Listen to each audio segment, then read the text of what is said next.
For our time of meditation or prayer, I invite you to get in touch with your body. And if you are open to it, pull out your hymnal and turn, it's around page 5. You're going to find a list of our 7 principles. They're kind of all written together in a paragraph. So for those of you who are new, it's hard to know. There's not really pages, but flip through a couple and you'll see them on the left-hand side.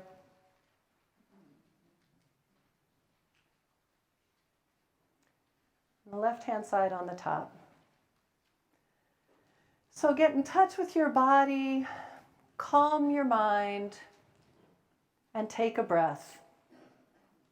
And we're going to do an interactive meditation on those principles. In Unitarian Universalism, we don't have a creed or a single statement of belief, but we do nonetheless have things that we believe in. Our 7 principles become our touchstone, the thing that grounds us as we do our spiritual justice and community work. So I'm going to have you all say each principle, and I'm going to give a little blessing for all of us for each one. We believe in the inherent worth and dignity of every person. Oh, Spirit, we ask you to help us see each human being's worth and dignity, even those that we disagree with, even those who do harm. Help us to fight for the worth and dignity of those who are oppressed, for the color of their skin, how they identify, who they love, what they believe, or how they present themselves to the world. Justice, equity, and compassion in human relations. Creator of all, help us not to turn away from the injustices and the inequity that we see and experience in the world. Guide us to respond with courage and compassion for every single person, as well as the world we live in. Acceptance of one another and encouragement to spiritual growth in our congregations. That which gives us meaning, help us through our words and deeds to show support for each other's spiritual journey. May we express our beliefs courageously and create space for others to share theirs with us, understanding that there are many paths to the spiritual center. A free and responsible search for truth and meaning. Oh, sense of reason, help us not only for our free search, but help us to be responsible, doing our work to make sure that our search takes into consideration how others have been harmed, and knowing deep inside ourselves that what we believe matters. The right of conscience and the use of the democratic process within our congregations and in society at large. O seeker of justice, we acknowledge that democracy is hard. Help us to remember that free speech is its cornerstone and that we are better off working together and finding common ground. Help us to remember that democracy doesn't mean consensus or total agreement. And help us when we need to fight for that democracy. The goal of world community with peace, liberty, and justice for all. Lover of life, help us to broaden our influence beyond these walls, to build the kind of world that we wish to see. Help us to fight for what we know is loving, peaceful, and just, even when it's hard. Respect for for the interdependent web of all existence of which we are a part.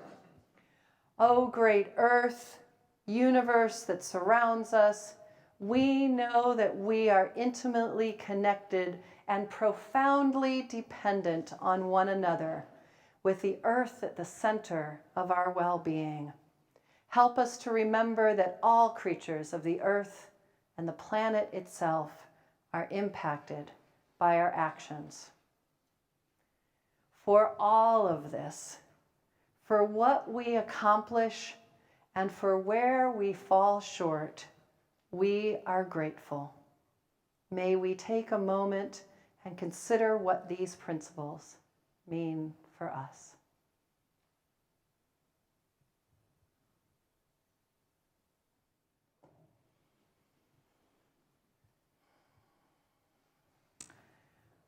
I have a deep respect for vegetarians and vegans.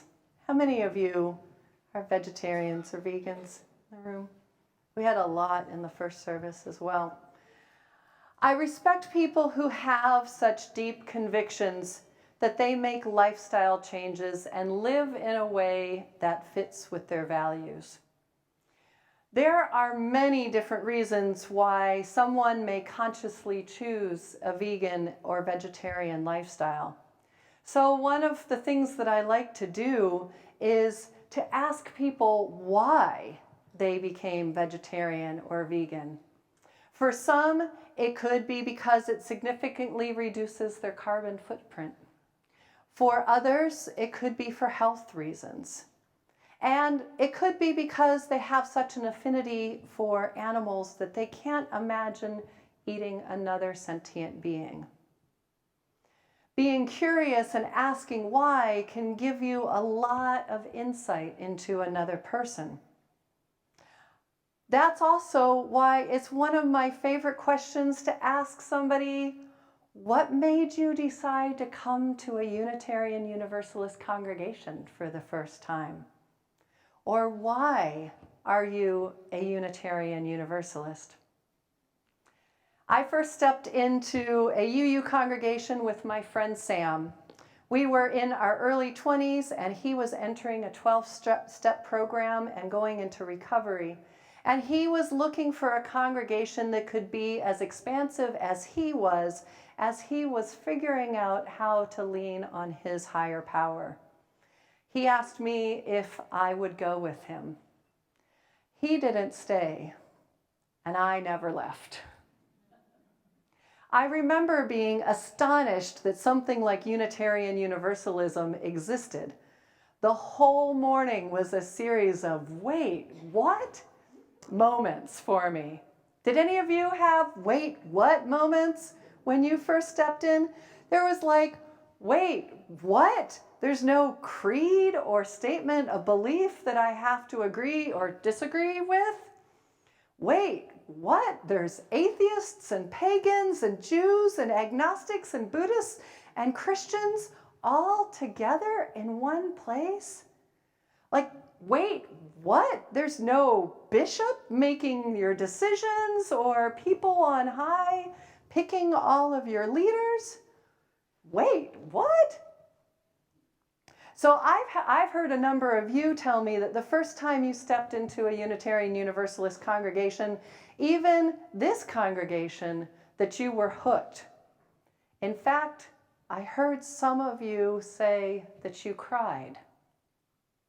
I've heard others of you say that you really liked it and you came back every few years or so until you decided that you needed this community as much as it needed you. And I know dozens of people, dozens bordering on hundreds, who consider themselves Unitarian Universalists even though they haven't been inside the doors of a UU congregation in years. So I'm wondering if you're curious as well why people came in or why they are UU, and recognizing that today some of you might be coming into these doors for the very first time.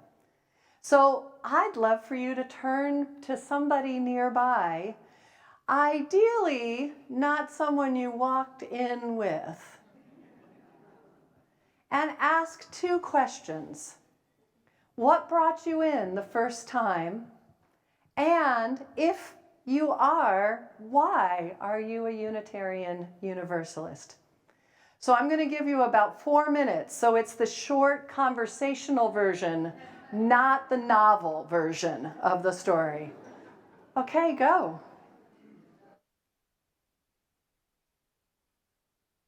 So I would love to hear a little bit from you all. And again, really short, 1-2 words. The first question of why did you first come to a UU congregation? What's a word you would throw out? Girlfriend. Good move. What's that? Curious. Curiosity. Yes, can bring us in. I was paid? Were you a musician? Oh, awesome. We're so glad you came back. That's awesome. What else? What else brought you in the first time? Yes? The Trump election. Yes. And I mean, I think with that, there's a whole bunch to unpack there, right? So that happened. So where do I find people where I can feel like we're in this boat and this journey and our values matter together, right? I don't mean to put words in your mouth, but did I get it somewhat right? Yeah. The feeling of home. Yeah. The belief net. Do anyone remember that? Like a whole bunch of us who are like, I don't know what I believe. Belief net had sent all of us to Unitarian Universalist congregations. Thank you, Belief Net. Really. Because it was kind of like, if you don't quite know and you believe in these broader senses, well, then you must be a Unitarian Universalist. Right? I saw one more hand. Yes? Acceptance. Your parents. That's fabulous.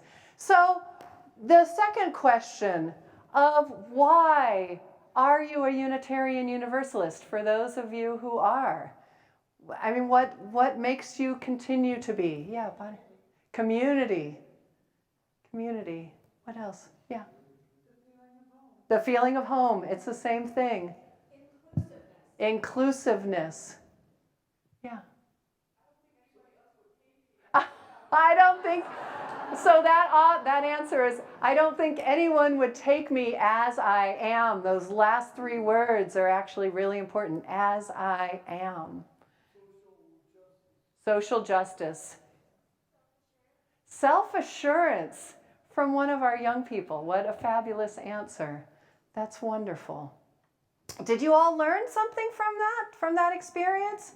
It's kind of good to ask ourselves questions and to be curious and to wonder about each other and find out, because our answers might not all be the same. And it's good to step back and think about why we are here. It's like looking at somebody who you've been in a relationship with for a long time and remembering why you fell in love. So I want to highlight a couple of different reasons why some people fall in love with Unitarian Universalism. And a lot of people are. When many mainline denominations are losing people in droves, Unitarian Universalism is one of the few denominations actually gaining members. And with that usually comes the question of who else is? Well, it's mostly the non-denominational, very conservative megachurches are having a lot of growth, which is all the more important why we are here. So I'm going to highlight 2 reasons today that people fall in love. One is that Unitarian Universalists are theologically agnostic, and I'll help unpack that.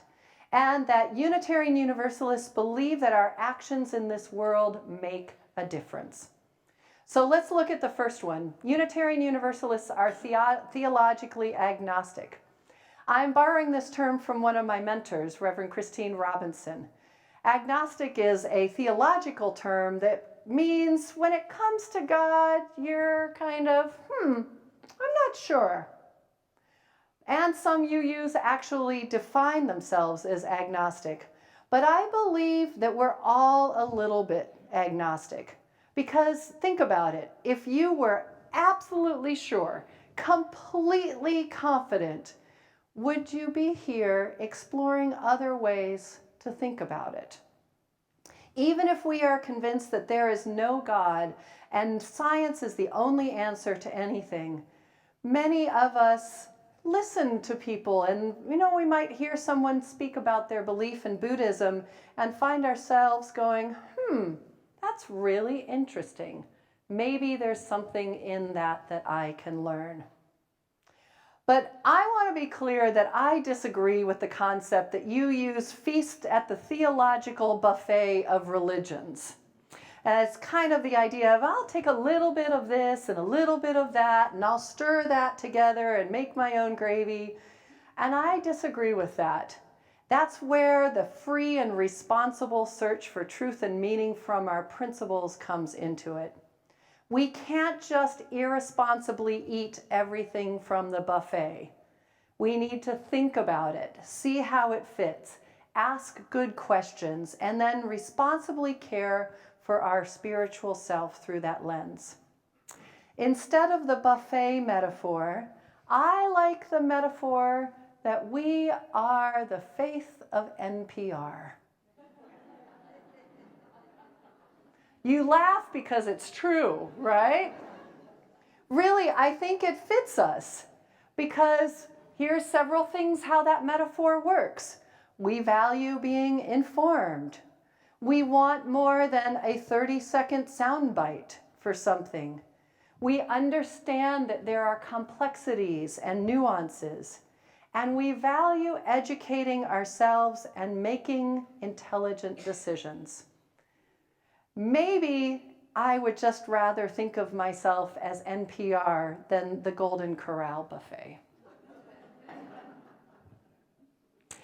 The other thing about Unitarian Universalists is that we are driven by our values to make a difference in the world. I am really proud when people say, Unitarian Universalists, you're the social justice people, right? Yes, yes we are. Yes, that is us. We are driven by our principle of respecting the worth and dignity of every single person. Our social justice motto is side with love. And our respect of the interdependent web of life means that we are called into action to do something about our world so that we live into our values and create the just, equitable world that we dream about.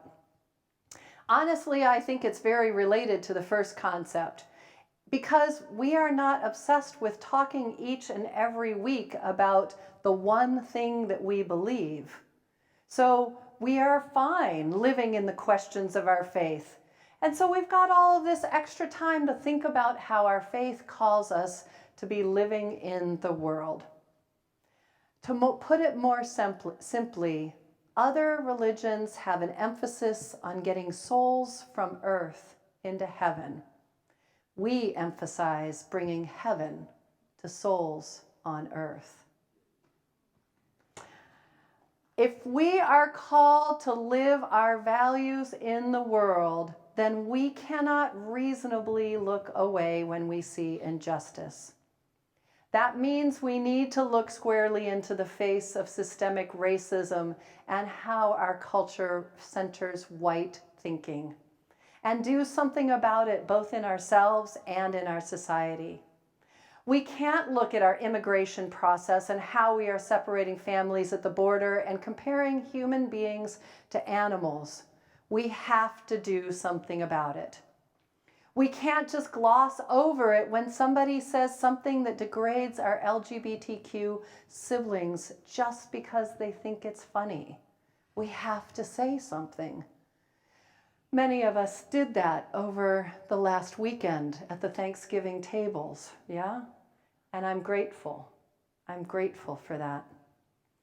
So we sign letters, we show up at marches, we go to sit-ins, we make ecological decisions, and we join organizations, and we stay informed, and all the things. So between these two ideas, that Unitarian Universalists are searching for their own beliefs and that Unitarian Universalists work for justice in the wider world, you can understand why I get upset when people say, oh, it's easy to be a UU. You can just do and believe whatever you want. It gives me another, wait, what? Moment. No, being a Unitarian Universalist requires us to be persistent, courageous, and curious. It means navigating a course without someone giving us the GPS to find our way. We have to, in the words of Charles Magistro, overcome the natural fear of the unknown and venture forth with nothing to sustain us, save our zest for living and hunger for new experience and knowledge. We navigate this not because it's easy, because our soul compels us to do so. We need to find meaning, to find community, to create a better world. I believe in one way, the Unitarian Universalists are the great realists, because we are not going to just accept someone else's definition of how things are, and instead we're going to use reason and proof and our own tools of discovery to find out what is true for ourselves. But we are also the great optimists, because despite seeing the realities of the world, we insist, no, we demand that there be room for a better way. We work together knowing that we are stronger together and that together we can create this community that we wish to see for our children and our world someday. Reverend Joanna Crawford Fontaine coined the phrase that we need to love the hell out of this world. Love the hell out of this world. And we do.